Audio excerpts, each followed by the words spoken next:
Are you familiar with enterprise resource planning or ERP systems? As ERP has grown beyond materials planning, various system types have emerged to meet the needs of a variety of business types. In today's video, we're going to cover three of the most common ERP system categorizations: industry, business size, and deployment type. I'm Noel with Jotform. Let's go.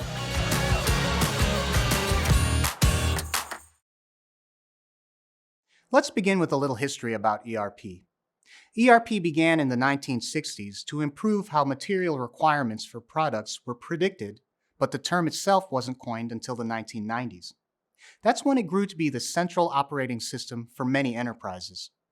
With ERP becoming so broad, several ERP subcategories have naturally emerged. In this video, we'll be using the terms system examples and categories to refer to the grouping of ERP system types, not products.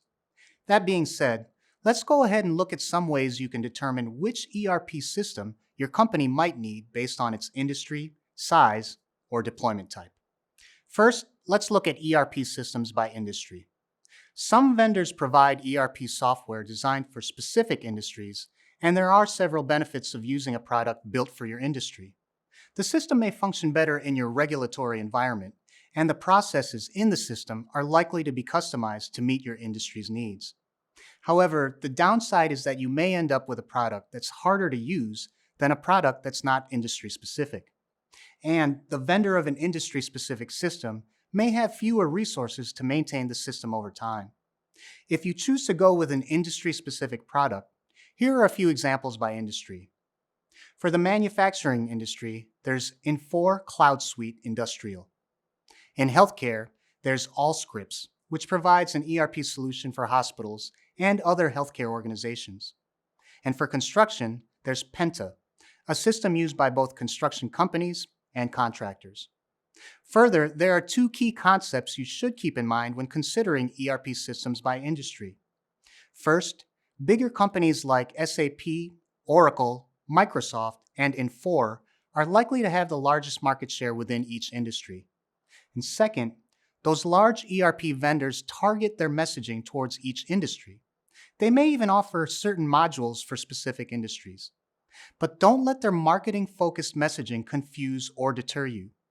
Though these vendors might highlight the benefits and applications of their products for certain industries, it could be the case that their product can actually be used across multiple industries, including yours. Something to keep in mind: Jotform offers a definitive guide to ERP systems. And if you're looking for an enterprise-level data collection solution for your company, try Jotform Enterprise. Now let's move on to ERP systems by company size. ERP system types are also commonly categorized by the size of the companies they target, such as small and medium-sized businesses, or SMB. Syspro produces ERP software that functions best and is most affordable for small businesses. Small and medium-sized enterprises, also known as SME and mid-market. One ERP product suited for mid-market companies is Microsoft Dynamics 365 Business Central. And of course, for large enterprises, there are bigger ERP players like SAP and Oracle who create products for companies with more than 1,000 employees. As you go up each business level, the functionality, complexity, and price of the systems will all increase, meaning a smaller business pays less for a few easy-to-use modules, while a larger enterprise pays more for a robust product that can be utilized by thousands of employees. A third common way to categorize ERP systems is by deployment. This is all about where your software is hosted, such as on your own servers, the vendor servers, or a combination of both. Each vendor will likely have an option for each type of deployment, such as on-premises deployment, which is when you buy the software to install and run it on your servers and computers. Cloud deployment, which is when you buy a subscription to the software and then it's stored outside of your company walls and delivered to you via the internet. And lastly, hybrid deployment, which is a combination of on-premises and cloud software. While some functionality would be supported on-premises, other tools may only be available through the cloud.